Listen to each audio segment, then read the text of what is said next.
O islamismo.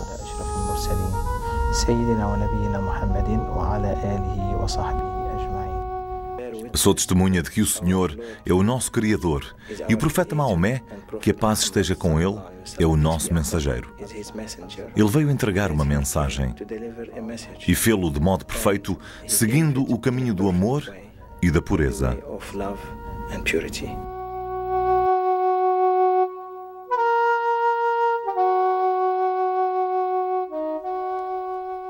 Na Arábia Ocidental, pouco depois do início do século VII, nasceu um movimento religioso que iria mudar a história do mundo. Maomé, o filho de Abdalá, o profeta de Alá, chamou os árabes para uma nova forma de vida chamada islamismo. A princípio, este movimento teve uma evolução lenta. Mas no espaço de pouco mais de 20 anos, estendeu-se a todo o mundo árabe. Depois da morte de Maomé, os seus seguidores rapidamente se encarregaram de difundir esta religião pelas regiões circundantes. Entre o século IX e o século XII, o Império era um dos mais espantosos do mundo. Islão é uma palavra árabe cuja raiz significa paz, solidez ou segurança. Apesar de a palavra Islão ser por vezes utilizada noutros sentidos, ela é fundamentalmente uma expressão religiosa que se refere ao estado da alma. Significa uma atitude interior de obediência inequívoca a Deus. A palavra Islão pode ser traduzida como entrega, submissão ou resignação. Neste sentido, Islão é a submissão ou resignação à vontade de Deus, dado que a vontade de Deus foi transmitida ao profeta Maomé numa série de revelações divinas. Os seguidores do islamismo recebem o nome de muçulmanos, o que literalmente significa servos. Sendo assim, a declaração "Eu sou muçulmano", dita em plena consciência, não é apenas o ato de se identificar com um grupo religioso, mas significa também "comprometo-me a obedecer sem reservas à vontade de Deus". Isto implica uma determinação constantemente renovada e sempre original de colocar todas as atividades da vida nas mãos de Deus. Esta é, sem dúvida, uma profunda declaração religiosa. É difícil obter números precisos, mas atualmente os muçulmanos prefazem cerca de 1/5 da população da Terra. O islamismo é a segunda maior religião a seguir ao cristianismo. Uma conquista notável para uma das mais novas e importantes confissões religiosas do mundo. Os muçulmanos concentram-se numa faixa de países situados em ambos os lados do Equador, desde Marrocos, no norte da África, às Filipinas, no sudeste da Ásia. O maior número de muçulmanos encontra-se no subcontinente indiano, ou seja, na Índia, Paquistão e Bangladesh. No entanto, o país que reúne em si o maior número de muçulmanos é a Indonésia, onde mais de 100 milhões de pessoas, mais de 90% da população, professam a fé islâmica. Costuma-se falar do Médio Oriente, especialmente dos Estados Árabes e do Irão, como o centro do islamismo. Esse foi de facto o palco da história da comunidade islâmica e atualmente o povo dessa região é muçulmano. Contudo, no século XX, a grande maioria dos muçulmanos vive no sul e no sudeste da Ásia, a leste das fronteiras do Paquistão. O islamismo também revelou recentemente ter uma presença significativa na Europa Ocidental e na América. Hoje em dia, o islamismo está bastante vivo. É uma força poderosa em todo o mundo.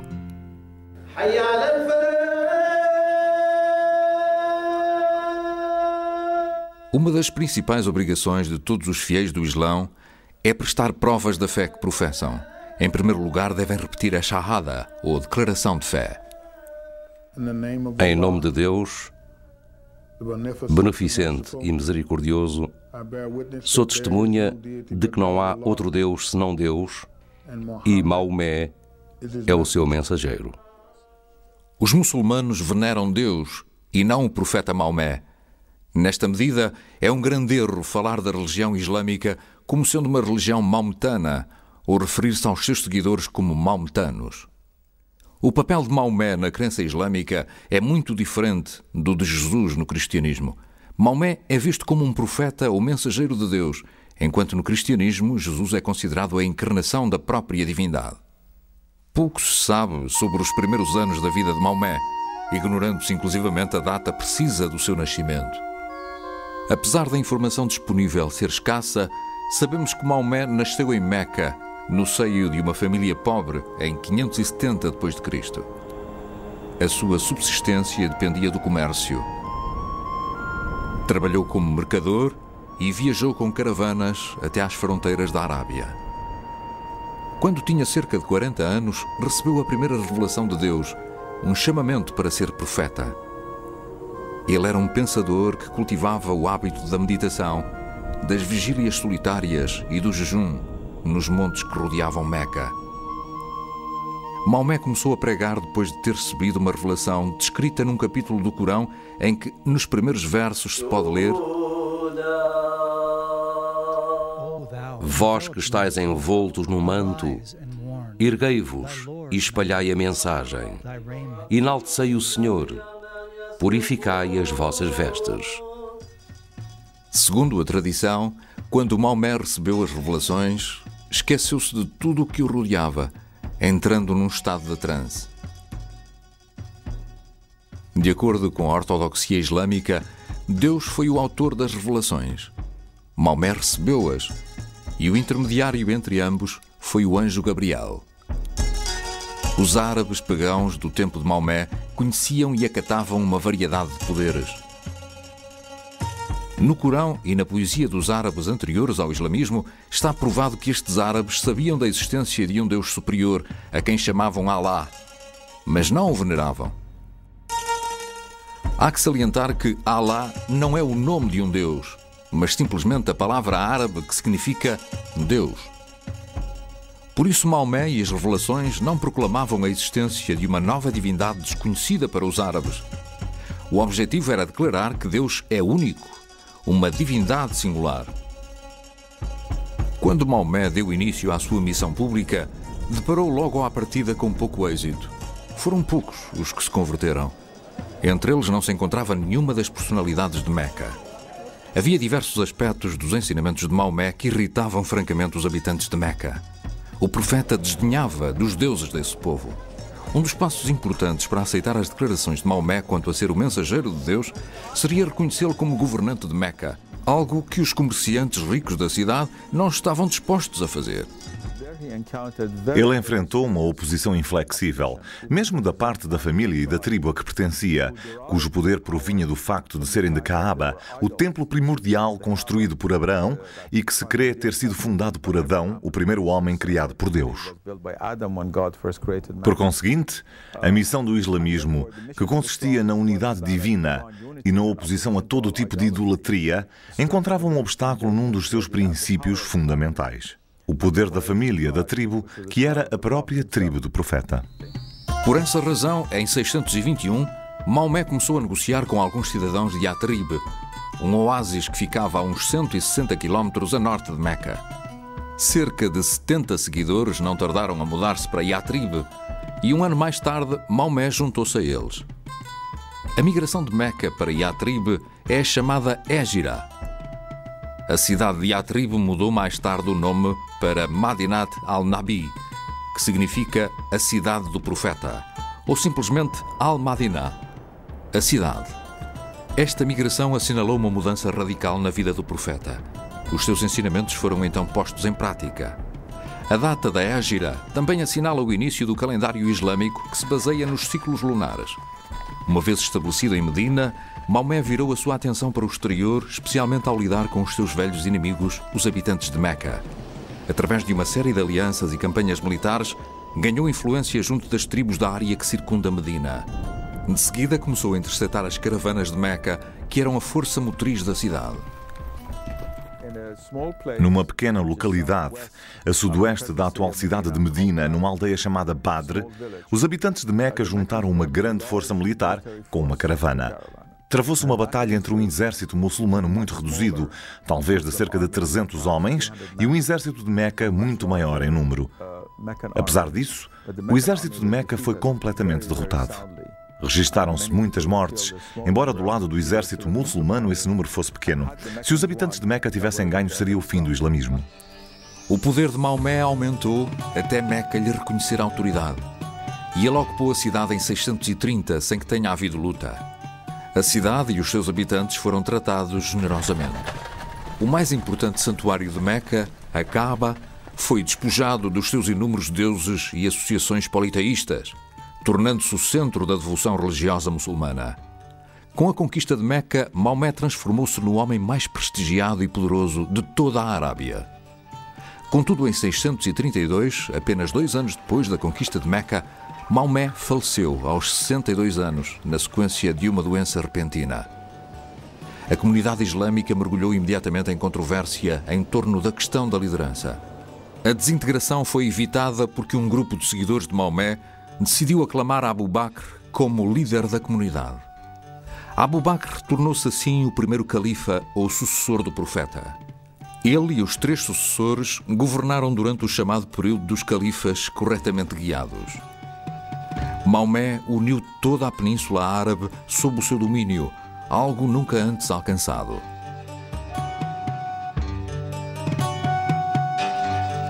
O seu modo de governar estabeleceu as bases de um império brilhante, cuja glória só seria totalmente reconhecida ao longo dos 4 séculos seguintes. A maior contribuição de Maomé foram, no entanto, os ensinamentos religiosos que lançaram as bases de tudo o resto. Constituíram uma visão inteiramente nova do mundo, que deu origem a uma das tradições espirituais mais ricas e mais dinâmicas da história. Para os muçulmanos, a profecia foi o meio escolhido por Deus para transmitir a sua vontade e as suas normas orientadoras à humanidade através dos tempos. A tradição islâmica apresenta vários números quanto aos profetas que existiram na história: 8.000, 124.000 e até mesmo 240.000. O islamismo reconhece alguns dos profetas mencionados na Bíblia, como Moisés, David e Jesus. Os muçulmanos acreditam que Deus lhes enviou muitos livros no passado, alguns conhecidos e outros desconhecidos. Estes incluíam a Taurá, referindo-se à Tora de Moisés, o Zabur, os Salmos de David, e o Injil, Evangelho de Jesus Cristo. A estes profetas e a estes livros, os muçulmanos juntaram o nome de Maomé e o livro que este recebeu, o Corão. A essência do coração do profeta era tão pura que aquela energia se expandiu por Meca, que é um deserto, abrangendo o mundo inteiro. Desde o extremo oriente ao extremo ocidente. E por isso, o amor que emanava do coração do profeta pode ser comparado ao da rainha mãe das abelhas. Ela fornece energia a todas as abelhas para produzirem o mel. Existe uma semelhança dele com Jesus, com o seu amor pela humanidade que abrangia a todos, e com Moisés, cujo amor era também extensivo a todos. Subjacente à doutrina islâmica está um entendimento distinto da natureza e da condição humana. Segundo os muçulmanos, o problema fundamental de toda e qualquer pessoa é a limitação que temos enquanto seres humanos. Desconhecemos a forma adequada de viver e somos incapazes de a descobrir através das nossas faculdades e recursos simples. Para os muçulmanos, a história da humanidade pode ser esboçada como o processo repetitivo de receber orientação através de profecias e depois divergir destas. Os seres humanos têm, evidentemente, uma tendência inerente para se desviarem do caminho divino e de seguirem o seu próprio caminho. Contudo, os muçulmanos acreditam que, com a vinda de Maomé, o ciclo de mensagens proféticas atingiu o seu clímax e o seu fim. Segundo o Corão, ele era o selo dos profetas. O islamismo é uma religião do livro. No seu centro está o Corão, o conjunto de revelações feitas a Maomé, começando com o seu chamamento para ser profeta, tarefa que desempenhou até ao fim da vida. O Corão tem aproximadamente o mesmo tamanho que o Novo Testamento cristão. Está dividido em 114 suras, ou capítulos. Sabe-se muito pouco acerca da condição ou do estado do Corão quando o profeta morreu. Maomé tinha orientado a sua atividade no sentido de registar e organizar em capítulos alguns extratos do livro sagrado. No entanto, a comunidade muçulmana é unânime em concordar que o mais extenso trabalho de reunir e publicar o Corão foi realizado no tempo dos primeiros 3 califas, ou sucessores do profeta. Esta foi a altura em que se diz que o Corão foi compilado a partir de escritos nas pedras, nas folhas de palmeiras, em pedaços de pele e nas omoplatas dos animais. O Corão foi compilado a partir do coração dos homens, ou seja, das suas memórias. Em geral, existe concordância por parte dos muçulmanos em dizer que o Corão foi reunido sob o patrocínio do terceiro califa, Uthman. Os muçulmanos ortodoxos acreditam firmemente que desde o dia em que foi compilado, o Corão de Uthman foi preservado da mudança, da distorção ou do erro, até ao último sinal de pontuação. A forte convicção dos muçulmanos de que no Corão está a palavra de Deus justifica a resistência que nutrem relativamente ao livro sagrado. Quando o Corão é traduzido, particularmente para as línguas do mundo muçulmano, como o persa ou o turco, é costume imprimir-se o texto em árabe a par da tradução. Todos podem compreender a beleza do texto do Corão, sendo essa a razão pela qual foi definido como o critério para a língua árabe perfeita, o modelo supremo da língua árabe desde a sua revelação. Por todas as regiões do mundo islâmico, onde existem 1 bilhão e 200 milhões de muçulmanos, não existe ninguém que não aprecie a beleza da língua árabe do Corão, mesmo não entendendo o significado dessas palavras. Os muçulmanos têm um cuidado extremo com o Corão, prestando-lhe reverência. Nunca é colocado no chão e não é permitido que toque numa substância impura. A reverência prestada ao Corão conduziu também a um embelezamento do texto através de uma caligrafia bela e refinada, uma forma de arte que exalta a escritura de uma forma direta. O Corão descreve Deus como sendo detentor de inúmeros atributos, nomeadamente sabedoria, poder, vida, audição, visão, vontade, etc. Foi elaborada uma lista com 99 qualidades, assim como os 99 substantivos mais belos compilados a partir do Corão. Desempenham um papel importante no pensamento místico islâmico e também na teologia islâmica. Os muçulmanos defendem que o Corão terreno é retirado de um livro celestial que tem estado com Deus nos céus desde a eternidade, que contém a palavra de Deus. Este livro celestial é mencionado nas passagens do próprio Corão, onde é designado tanto por mãe dos livros, como por tábua conservada escondida ou tábua escondida que só pode ser tocada pelos puros.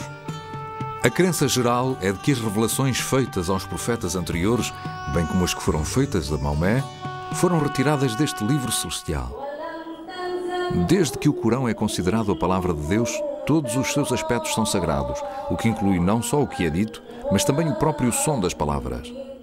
Corão significa leitura ou recitação.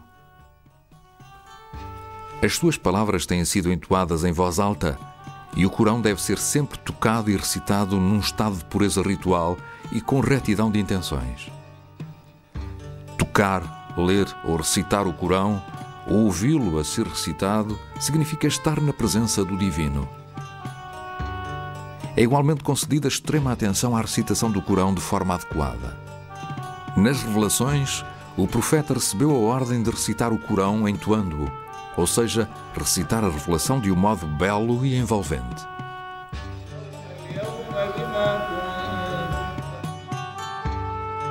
A veneração do Corão assume, no entanto, outras formas. Por todo o mundo islâmico, os muçulmanos tentam memorizar todo o Corão, apesar de ser um livro com cerca de 6.200 versículos e cerca de 120.000 palavras. Memorizar o Corão é um ato de devoção de grande mérito. Trata-se de assimilar o livro sagrado dentro de si, tornando o mundo divino uma parte de nós.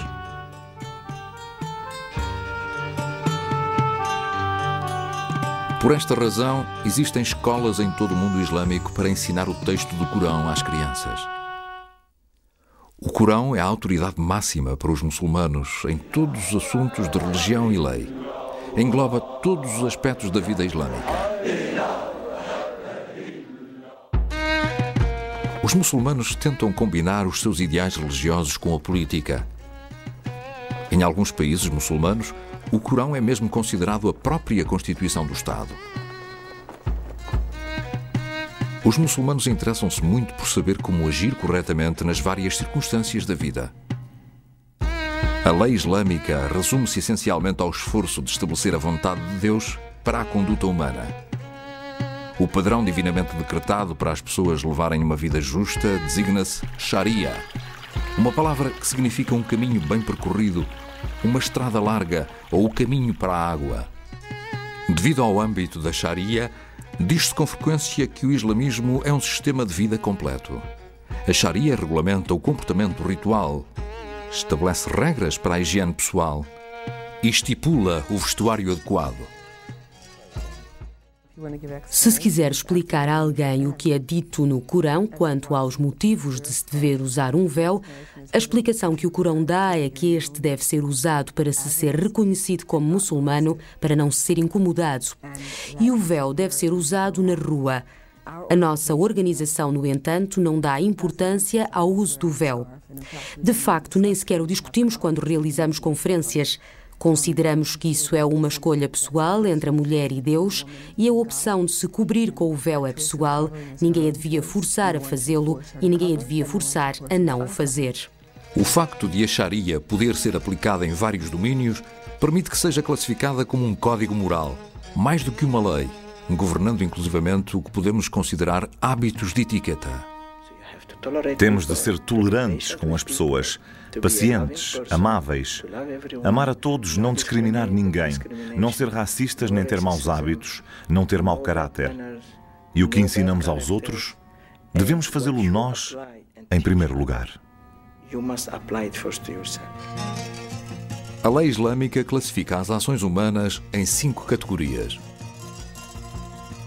No centro encontra-se um grande número de atividades que são moralmente neutras. As ações desta categoria não constituem uma ordem, nem são proibidas, são simplesmente permitidas. Outras ações são recomendadas, mas não são obrigatórias. A terceira categoria descreve atos obrigatórios, como o ritual da oração ou o ato de dar esmolas. A parte negativa inclui uma categoria de ações que são desaprovadas, sendo, porém, permitidas. Segundo a tradição do profeta, a mais detestável destas ações sem aprovação é o divórcio, apesar de, ironicamente, o divórcio ser algo que se consegue com uma relativa facilidade na lei islâmica. A quinta categoria de ações é completamente proibida, designadamente beber vinho ou comer carne de porco. Ao contrário das tradições jurídicas do Ocidente, a lei islâmica baseia-se nas Escrituras. Nos países modernos do Ocidente, a lei é a preocupação fundamental do Estado e existem limites territoriais para a sua jurisdição. A Sharia, por seu lado, compromete os muçulmanos individualmente em muitas áreas sem que o Estado seja envolvido e não existem limites territoriais. Não existe uma estrutura eclesiástica muçulmana ou um conjunto de pessoas que detenham autoridade para definir o dogma. Para os muçulmanos, a opinião da comunidade é uma das fontes jurídicas. Todos os muçulmanos estão ligados à vontade divina, onde quer que estejam, apesar de existirem obrigações diferentes, de acordo com os líderes muçulmanos ou não muçulmanos. Todos os muçulmanos têm obrigações para com Deus. As obrigações mais importantes são os 5 pilares do Islão: a declaração de fé, a oração, a esmola, o jejum e a peregrinação. Todos os muçulmanos devem declarar a sua fé recitando a Sharia, uma fórmula curta, mas precisa, testemunhando a fé. Ashhadu an la ilaha illallah wahdahu la sharika lahu wa ashhadu anna Muhammadan abduhu wa rasuluhu. Sou testemunha de que o Senhor é o nosso Criador e Maomé é o seu profeta. Que a paz esteja com ele. Ele é o nosso mensageiro, veio entregar uma mensagem e fê-lo de modo perfeito, seguindo o caminho do amor e da pureza.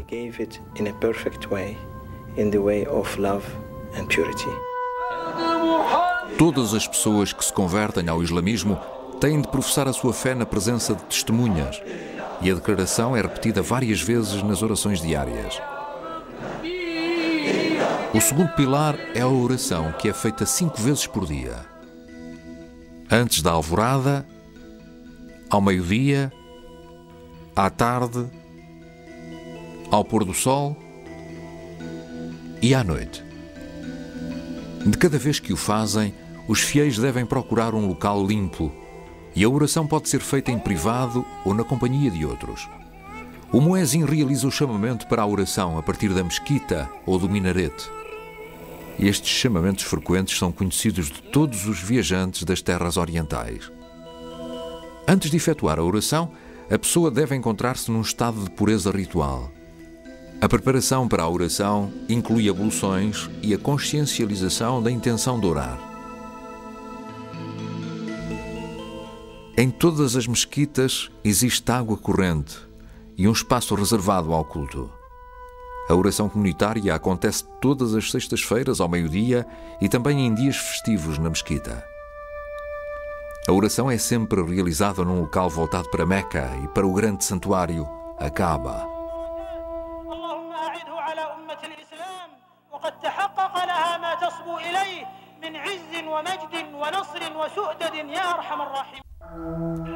A esmola, o terceiro dos pilares islâmicos, é uma espécie de sistema islâmico de segurança social. A lei determina quantias específicas a oferecer, mediante os diferentes tipos de riqueza que os muçulmanos possuam. Este dinheiro pode ser oferecido aos pobres e aos necessitados, aos devedores e aos viajantes, ou pode ser gasto em termos gerais no caminho do Senhor, como é referido no Corão. No Ramadão, o 9º mês do calendário lunar islâmico, os muçulmanos fazem um jejum cotidiano, sendo este o 4º pilar da prática islâmica. O jejum começa logo de manhã, assim que haja luz suficiente para distinguir um fio branco de um preto. Durante as horas diurnas, os muçulmanos não comem nem bebem. Após o pôr do sol, o jejum é quebrado com uma refeição simples. Tendo em conta que o ano lunar muçulmano tem 359 dias, o mês do Ramadão vai mudando consoante as estações.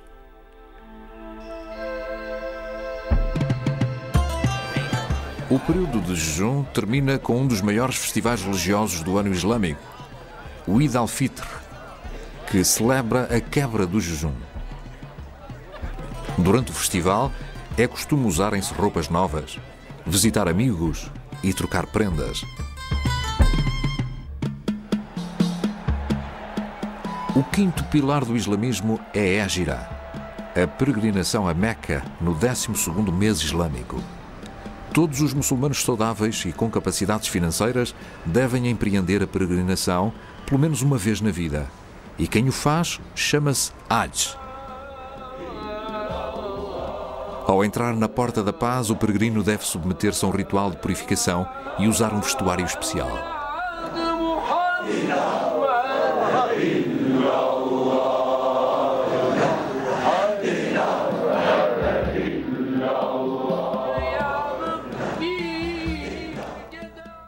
Em primeiro lugar, quando as pessoas lá vão, os homens e as mulheres têm de se vestir de branco e de uma forma muito simples. Os homens devem usar 2 peças de vestuário e remover todas as joias, a exemplo do que fazem as mulheres.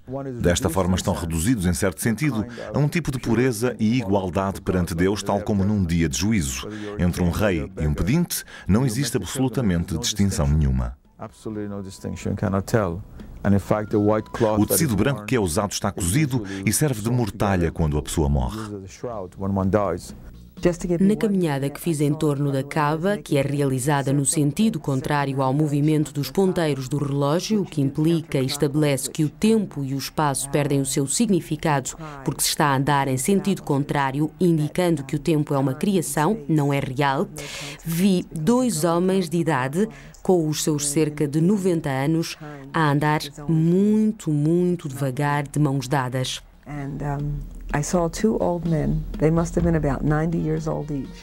Parecia que eram amigos de há longa data e andavam ali aos círculos.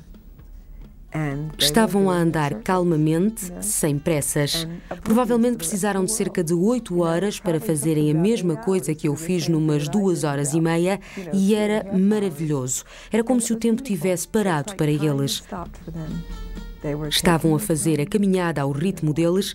A única coisa que lhes interessava era estarem a fazer algo de religioso, a realizar algo de muito importante antes de morrerem, e estavam juntos. Isto acontece num dos 12 meses do calendário lunar. O chamado mês da peregrinação, a que estão associados rituais extremamente elaborados.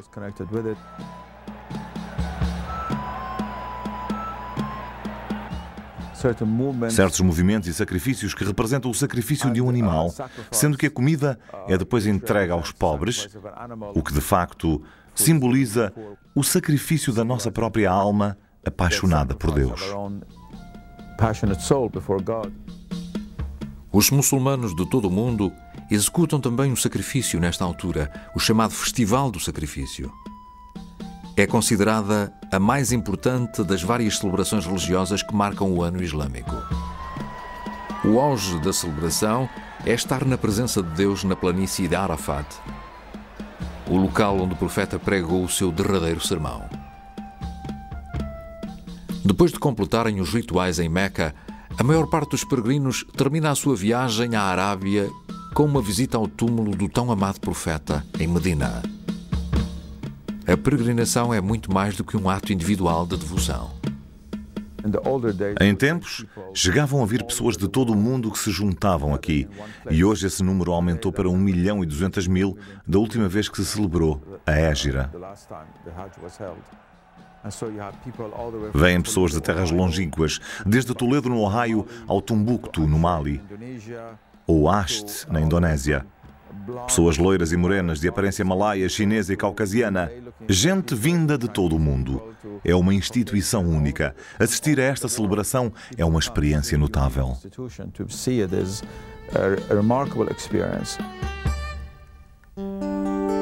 Entre o século VIII e o século XII, surgiu uma tendência mística entre os muçulmanos.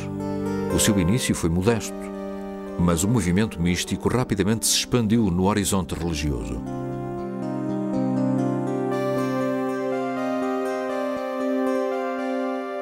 Os místicos de todas as tradições religiosas afirmam ter na base da sua crença algo de inefável, que não pode ser expresso em palavras. É algo que só pode ser sentido. O misticismo islâmico chama-se sufismo.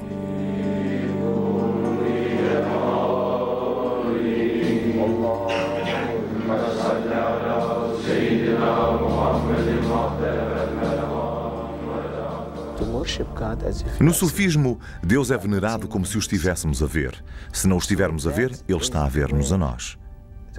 Essa é a origem do sufismo, que em árabe se diz tasawuf, significando a pureza do coração. E tasawuf, em árabe, quer dizer cristalina como a água, muito transparente.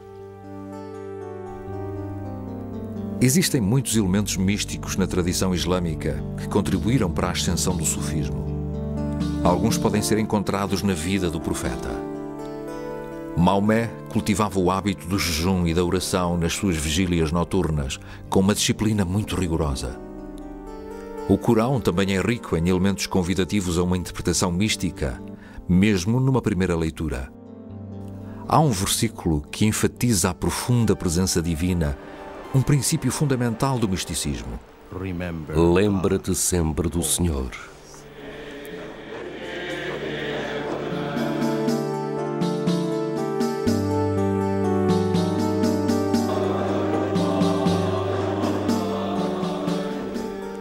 As ordens místicas sufistas têm uma cerimónia peculiar chamada dhikr, que significa recordar ou mencionar. Nesta cerimónia, os sufistas repetem o nome divino ou outra fórmula de devoção. O ritmo da recitação é frequentemente acelerado. São utilizados métodos de controle da respiração, como acontece noutras religiões.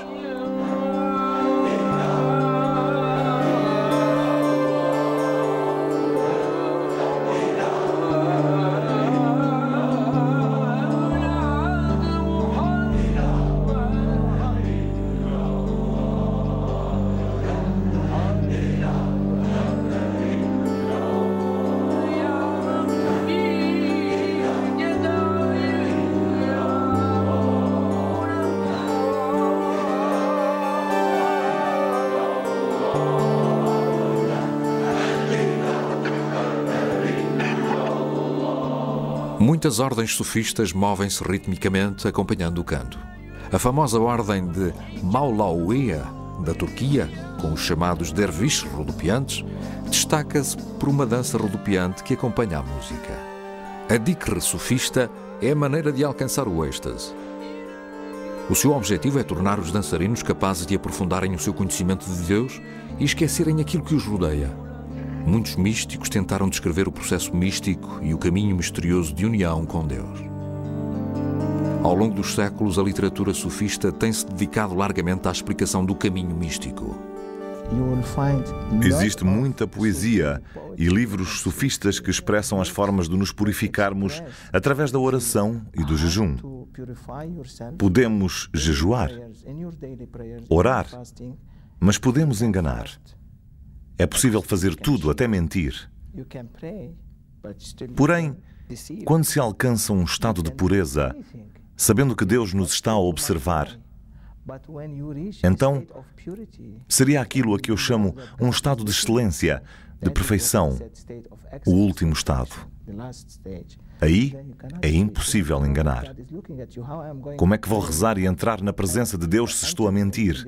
Essa é a origem do sufismo, que está enraizado na maior parte da narração do profeta e do livro sagrado, o Corão.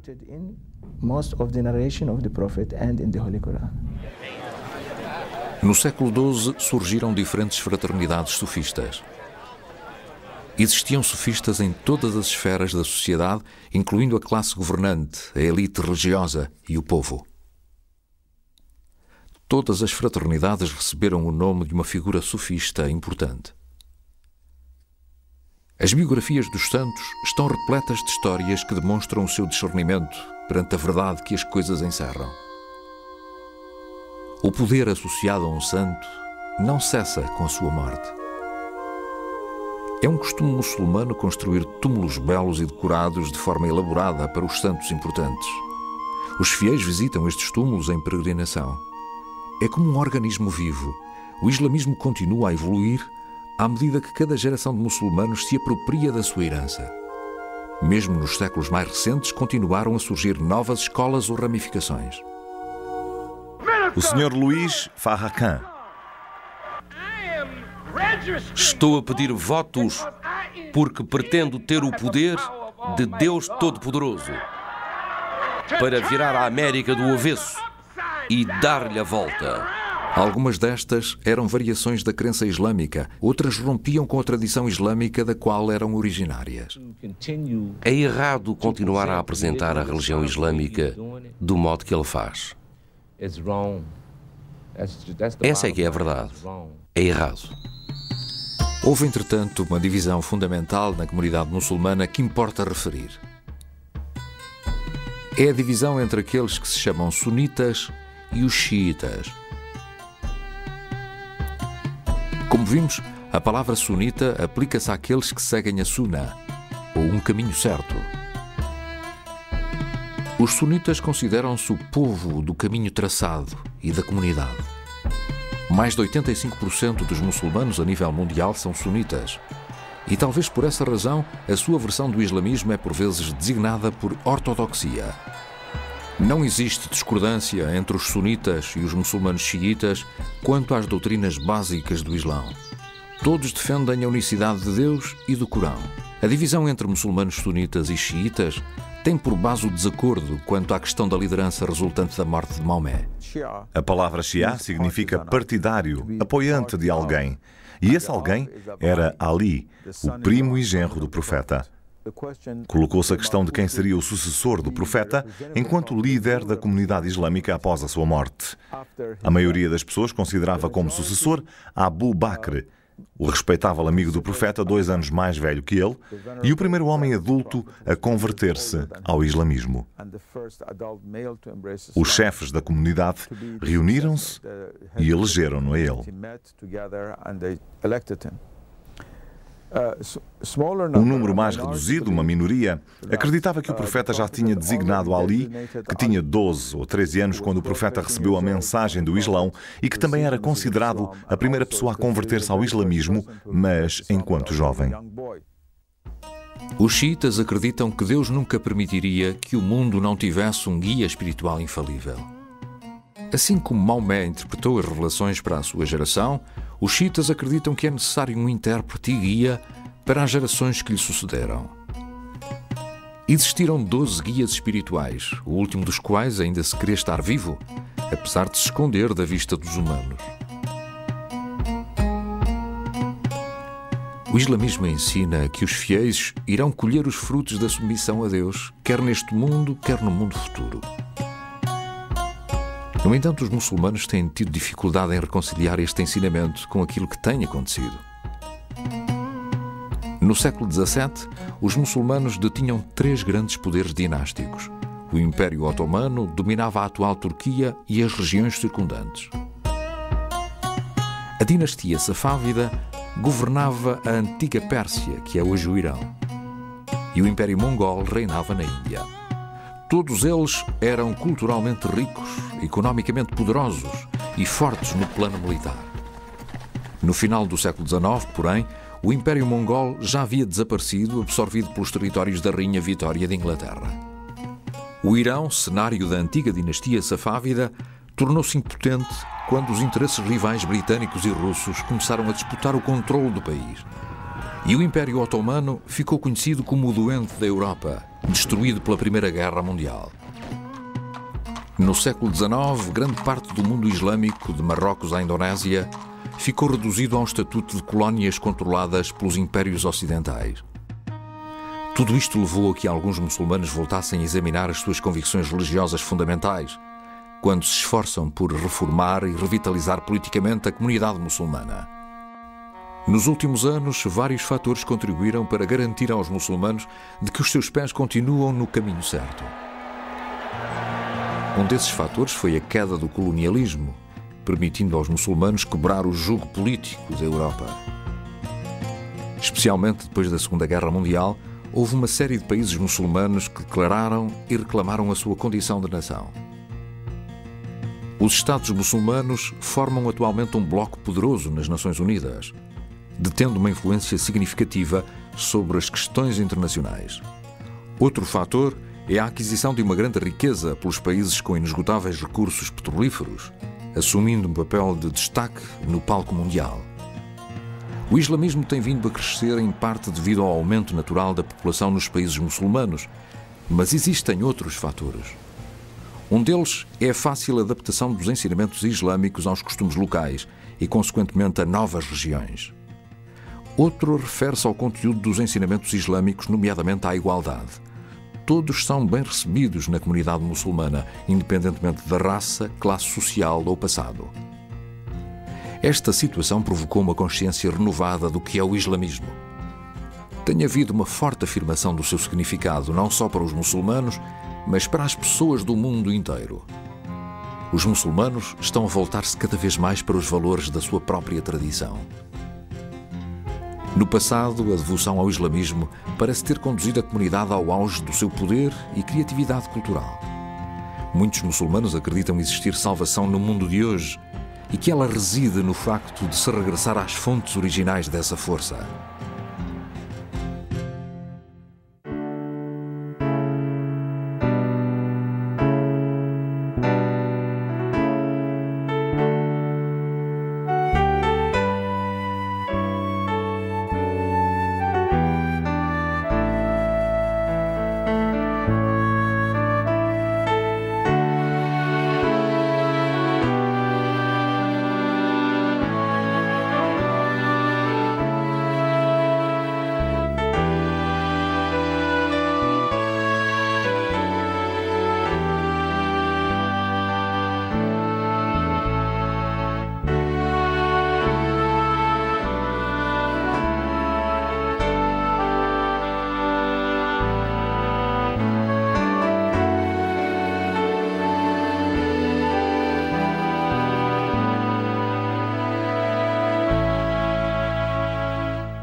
A maioria dos muçulmanos procura uma vida pacífica e reverente, obedecendo a Deus.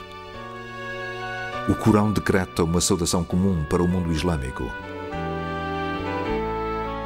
Assalamu alaikum wa rahmatullahi wa barakatuh. Que a paz esteja convosco e Deus vos abençoe.